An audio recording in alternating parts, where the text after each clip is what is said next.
Olá, tudo bem? Aqui quem fala é o professor Sérgio Roberto, disciplina de Biologia, do Colégio Dom Bosco Leste, em Manaus, Amazonas. Vou abordar um tema relacionado ao projeto de vida que fala sobre a sustentabilidade. A sustentabilidade não apenas no seu conceito verde, o seu conceito ecológico, mas o seu conceito social, que é tão importante quanto o anterior. O projeto de vida visa mostrar ao aluno do ensino médio a importância da relação entre ele e a sociedade, na qual ele é ator participante e logo logo vai ser ator principal. Sustentabilidade. Vamos começar. O termo sustentabilidade é recente. Começou a ser abordado na literatura há aproximadamente 30 anos. Recente quando comparado à história da sociedade humana, né? Mas sustentabilidade nos dias atuais tem sido um pouco controverso quando se aborda. Mas afinal, qual o conceito de sustentabilidade? O que é sustentabilidade para você? É apenas plantar árvores? Não. Quando a gente aborda o conceito real de sustentabilidade, conceito mais simples possível, significa suprir a necessidade de hoje sem afetar os nossos filhos, os nossos netos e também todos os seres que ainda vão habitar nesse planeta. O primeiro erro é pensar que isso é relacionado apenas ao ambiente, ao local onde o ser vivo vai existir. Não. A sustentabilidade ela é muito mais do que isso. Ela vai visar meio ambiente, ambiente, sociedade humana. E esses termos, apesar de parecerem próximos uns dos outros, são bem distinguíveis. Ambiente, o local onde você vai encontrar os seres, o animal, o vegetal. Meio ambiente é quando há uma interação entre esses animais e o ser humano. E a humanidade é toda a sociedade humana e sua dispersão por esse planeta. Então, quando se fala em sustentabilidade, estamos falando de um conjunto e não apenas de vegetais ou de animais, mas sim da responsabilidade do ser humano para com o seu território. Quando se fala em sustentabilidade, muitas coisas são esquecidas. Nos dias atuais, é muito comum que a sustentabilidade promova um esquecimento de que o recurso vai acabar. Vamos usar carros com baterias elétricas? Tá, mas e o petróleo? Ele vai continuar existindo? Claro que não. Ah, mas professor, com o avanço da energia elétrica para os automóveis, vai diminuir o uso do petróleo? Sim, diminui, mas não bastante. Ele ainda vai ser consumido por boa parte da sociedade que não vai ter acesso às tecnologias referentes aos carros com eletricidade, por um exemplo. Além disso, outros tipos de conceitos acabam caindo no esquecimento por causa dessa pegada verde, essa pegada ecológica que é promovida pelas grandes empresas. A primeira coisa que é necessário a gente entender é que para se ter uma sustentabilidade usável, praticável, nós precisamos produzir menos e, consequentemente, nós precisamos consumir menos. Esse consumo tem muito a ver com os nossos hábitos. E aí vem a pergunta: você está disposto a mudar o seu hábito para melhorar esse planeta?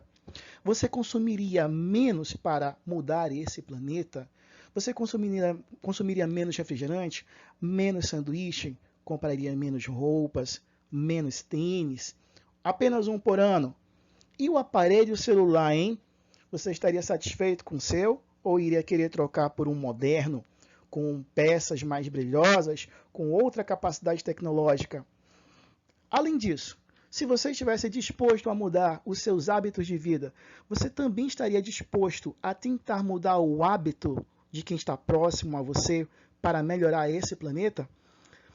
Essas perguntas podem ter várias respostas, mas elas basicamente vão depender da boa vontade da pessoa em relação a manter a saúde do planeta. E essa boa vontade começa com os jovens, começa com você.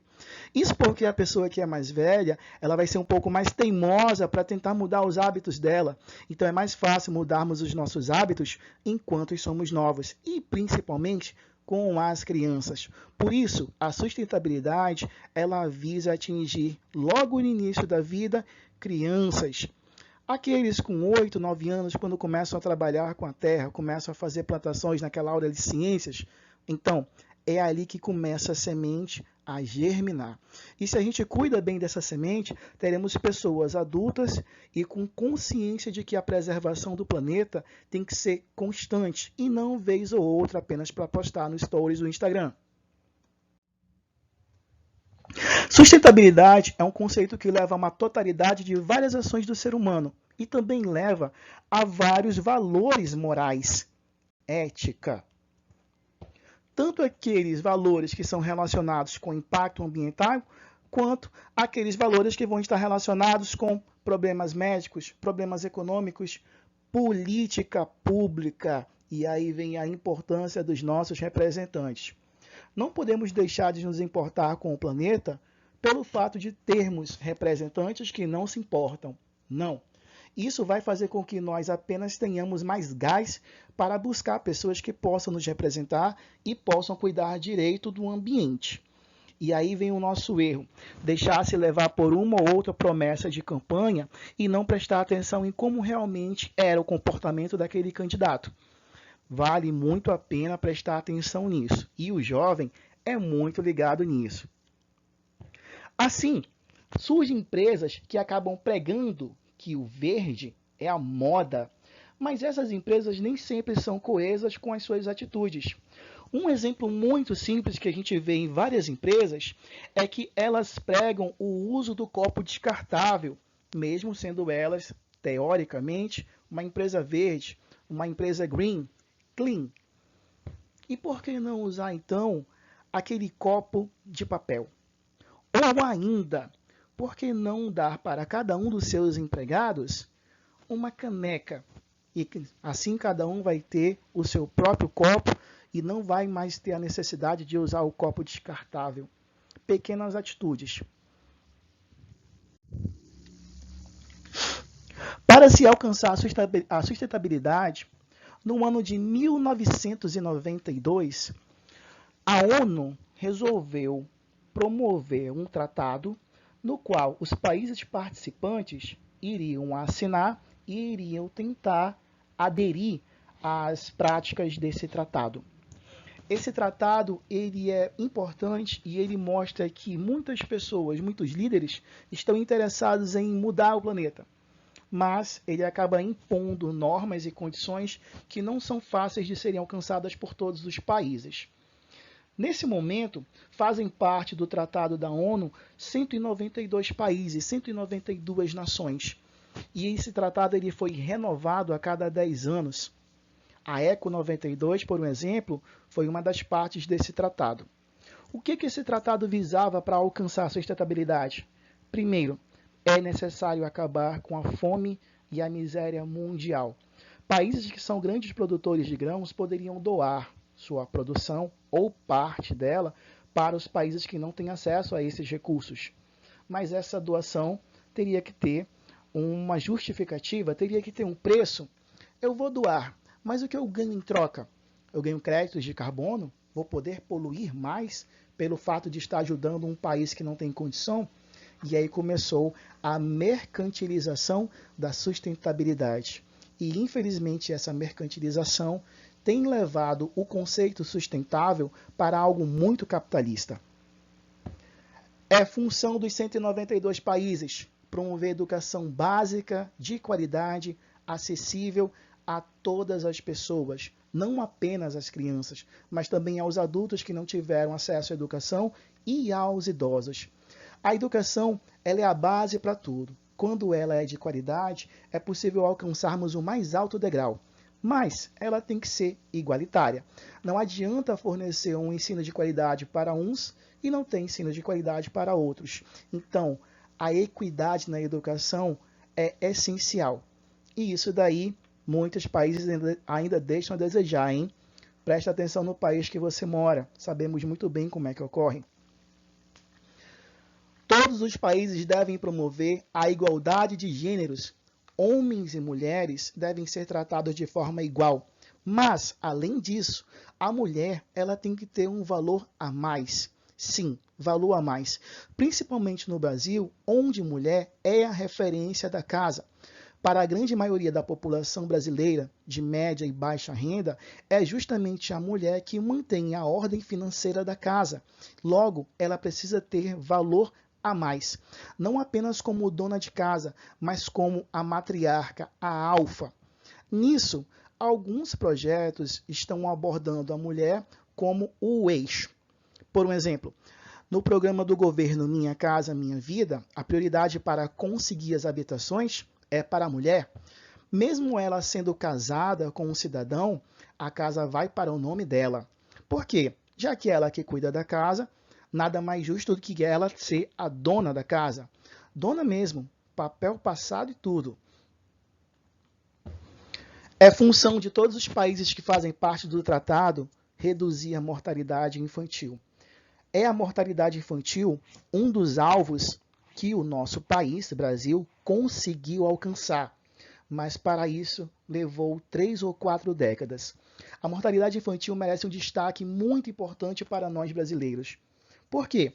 Porque antes de começarmos a tratar a mortalidade, havia um alto índice de crianças que nem atingiam os 2 anos de idade, faleciam por vários dos motivos, entre eles muitas doenças causadas logicamente na infância e a falta de alimento. Sim, muitas criancinhas brasileiras morreram simplesmente porque não tinham acesso à alimentação. E essa alimentação é fundamental, porque até os 2 anos de idade, o corpo da criança precisa de muito nutriente para se desenvolver dali para frente de forma saudável. Todos os países devem priorizar a saúde da mulher. No Brasil, a saúde da gestante ela vem acompanhada de muitos exames pré-natais. Esses exames podem variar pela idade ou pela condição da mulher gestante. Por exemplo, para a mulher que é maior de idade, ela vai ser acompanhada no mínimo por 3 exames pré-natais. Mas para a mulher que não atingiu a maioridade, uma adolescente, por um exemplo, ela deve no mínimo ter, além dos 3 exames pré-natais, ainda 2 consultas psicológicas. Está na lei, mas nem sempre a lei é seguida. Então, não adianta apenas promover uma ideia para igualar ou para dar melhores condições às pessoas se a gente não consegue cobrar essas leis. É função de todos os países combater a doença que mais atingiu a população mundial nos dias de hoje, a AIDS, a malária, que é a doença que mais matou no mundo até os dias de hoje, e outras doenças. Lógico que em outras doenças vai entrar a pandemia que nos assola nos dias de hoje, Covid. Todos os médicos que estão hoje em dia trabalhando para combater a Covid são médicos que em algum momento também trabalharam para combater outras doenças. Então, nesse momento, nossos esforços estão concentrados para uma, mas não podemos deixar de lado que existem outras doenças que merecem tratamento, merecem cura. E um grande grupo de cientistas trabalha para isso. Mas esses cientistas estão basicamente concentrados em alguns países, deixando outros países sem acesso à informação médica, aos tratamentos, ao princípio ativo daquele remédio. Então, é necessário também ter uma dispersão da ciência médica. A qualidade de vida deve ser igual para todos nós. E essa qualidade de vida, ela é alcançada quando a gente consegue respeitar o ambiente onde nós vivemos. Mas respeitar é usar com sabedoria e não exagerar.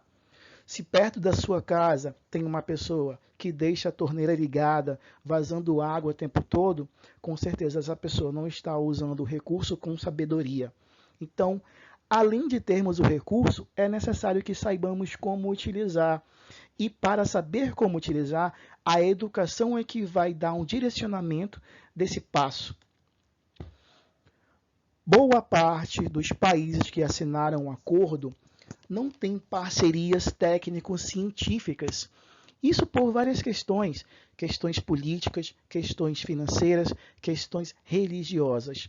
Então, uma coisa se sabe, que para alcançar sustentabilidade, nós devemos deixar de lado religião, devemos deixar de lado imposições políticas, ideológicas, e devemos deixar de lado a coisa de segregação, grupos que têm mais acesso, grupos que têm menos acesso. Se nós não eliminarmos essa barreira, não tem como haver uma parceria entre todos os países do mundo para a melhoria da qualidade de vida. Esses 8 passos são fundamentais, mas dentro de cada passo, você vai ter uma jornada imensa a ser percorrida. Como estamos falando de sustentabilidade, vou falar dos principais problemas ambientais. Entre os problemas ambientais que precisamos resolver imediatamente para atingir um equilíbrio no planeta, nossa, são tantos, né? Você que acompanha o jornal sabe o que eu estou falando. Contaminação das águas. Eu estou falando aqui de Manaus, e nem no meio da cidade existem vários riachos, córregos, que aqui chamamos popularmente de igarapés. Esses já não têm mais água limpa há muitos anos, há muitas décadas. Viraram apenas esgoto a céu aberto. Mas não diferente dos riachos que cortam nossa cidade, grandes rios vêm apresentando uma alta contaminação. Tirando a parte de dentro do continente, a parte de fora do continente, mares e oceanos, vem crescendo gradativamente a contaminação de mares e oceanos. E imagens mostram isso claramente na internet. Baleias que morrem aprisionadas em rede de pesca, golfinhos que se alimentaram de muito plástico, tartarugas que ficaram deformadas porque ficaram aprisionadas em anéis de plástico. Aquilo que contamina o ambiente principal das águas é o plástico. Precisamos dar uma direção sobre como tratar isso. E aí vem a tecnologia, criar um novo polímero que possa se desfazer com mais rapidez, ou ainda evitar de vez o uso de plástico para vários tipos de situações, voltar ao uso da garrafa de vidro, ter seu próprio vasilhame. São muitas as ideias, mas a gente não pode generalizar. O que pode ser legal para a minha cidade pode não ser o adequado para outra cidade. Então, todos os prefeitos devem ter autonomia para achar a melhor solução para a sua cidade. Mas esse prefeito, ele tem que ouvir cientistas. E sabemos que hoje em dia os cientistas não têm tido muita atenção dos nossos representantes políticos. Poluição atmosférica. É comum ver em certas horas do dia, para você que mora em uma grande cidade, em uma grande metrópole, que quando vai entardecendo, o sol vai praticamente ficando avermelhado. Pode parecer uma imagem bonita, mas na verdade, aquele sol que fica avermelhado ou mesmo laranja, ele está jogando raios de luz em cima de inúmeras partículas de poeira. E essas partículas estão associadas também com gases. A poluição atmosférica é preocupante. Ela vai desencadear um conjunto enorme de doenças respiratórias. As pessoas que mais sofrem com isso são crianças e idosos. Essa poluição atmosférica, ela aumenta, ela tem periodicidade. Em certa época do ano, as empresas precisam produzir mais, liberam mais gases. Tirando essas épocas do ano, a empresa produz menos, libera menos gases. Então, naquele período de maior produção, vai ser o período de maior poluição, vai ser o período de mais pessoas internadas por problemas respiratórios. Precisamos preservar a biodiversidade que ainda existe no nosso planeta. Vários estudos relacionados a animais, a flora e a fauna, mostram que estamos perdendo um grande número de seres com as mudanças climáticas, principalmente os indivíduos que ficam naquela interface entre as areias da praia e também a borda do litoral. Esses indivíduos aí têm perdido seu espaço, têm perdido a qualidade da água, mas não é esses que ficam no litoral, são os únicos. Os indivíduos que vivem em rios têm sofrido bastante com dejetos que vêm das cidades grandes e ainda os rejeitos para o tratamento de vários tipos de minérios. São tantos os exemplos que a gente pode citar que isso levaria várias aulas, mas é importante evitarmos a destruição do ambiente. E essa destruição ela pode ser evitada com pequenos gestos. O não uso do canudinho de plástico, por exemplo, é um desses gestos. É o único? Claro que não. A sua cidade vai ter um gesto específico. Se na sua cidade, por um exemplo, é aquela que tem uma grande comunidade de antas que acabam passando pela cidade, eu lembro que eu viajei para o Centro-Oeste e isso acontecia, eram antas mesmo.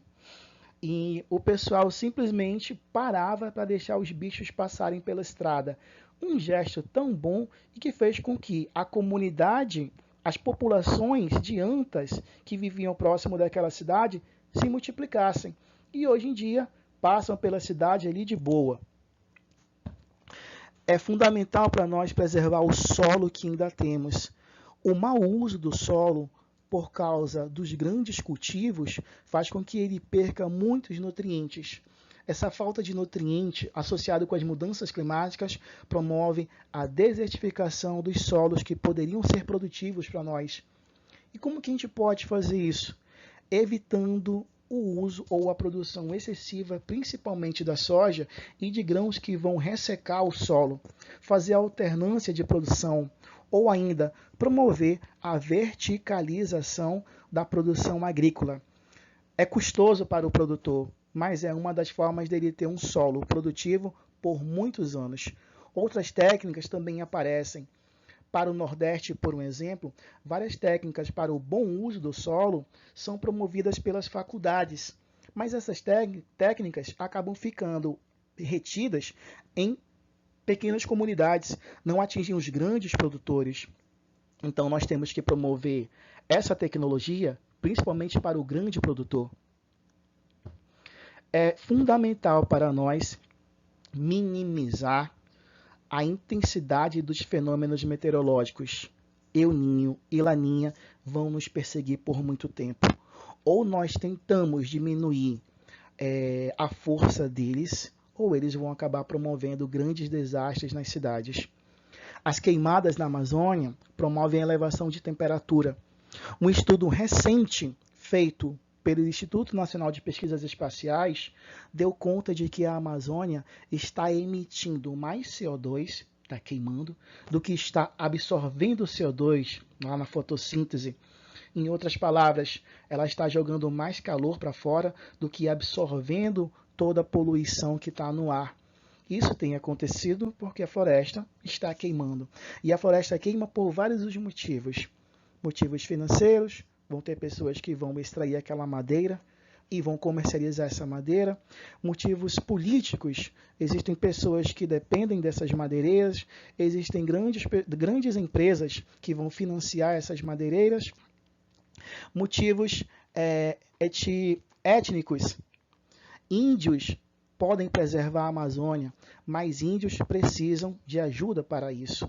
Apenas eles contra-atacando madeireiros, é lógico que eles vão perder a batalha. Falta fiscalização, falta boa ação, falta tanta coisa, mas nessa falta é o nosso passo que tem que ser importante. Aumento dos níveis das águas dos mares e oceanos é preocupante. Você está vendo uma imagem de uma costa litorânea que, segundo a pesquisa, ela vai sumir em menos de 15 anos. As casinhas que você está vendo aí na ponta, elas vão ser engolidas pelas águas do mar. Mas isso não é apenas no Brasil. Isso também tem sido muito comum na costa norte-americana, na costa canadense, boa parte da Europa e, logicamente, a costa africana. Se nós não promovermos a diferença ou equilíbrio da temperatura do planeta, as mudanças climáticas vão levar a isso. Fica aqui como leitura importante para você poder acompanhar a agricultura urbana, Espalhe Semente, da Tatiana Acar. É um texto que fala sobre como as pessoas passaram a se unir para cultivar legumes e verduras em áreas verdes que estavam abandonadas, que não tinham ali nenhum tipo de atenção do poder público. Se uniram, limparam a área verde, começaram a adubar, foram separando em lotes e foram cultivando. Mas tudo isso com a ajuda de uma pessoa que conhecia sobre plantação. E essa pessoa era apenas um produtor rural. Eles conhecem muito. Passaram a divulgar o seu conhecimento para quem tinha tempo de tratar das plantas.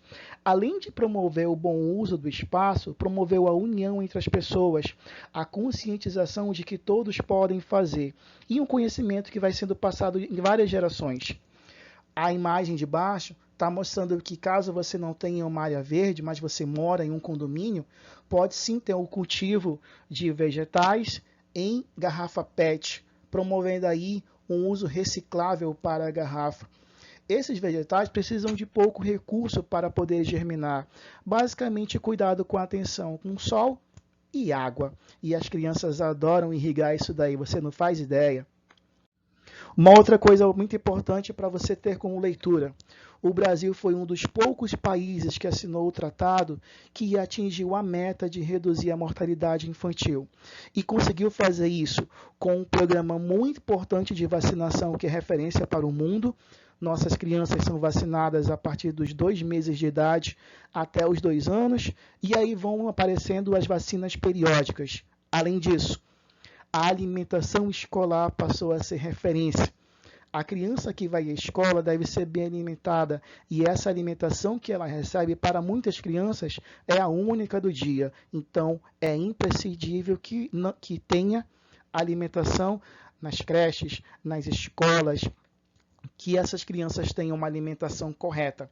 Essa alimentação ela vem balanceada graças aos estudos de nutricionistas, e eles vão utilizar, logicamente, o recurso, a proteína animal e também os vegetais que tem disponíveis naquela cidade. Então, o consórcio das prefeituras, dos estados, junto com o produtor rural, deu bom, deu ótimo resultado.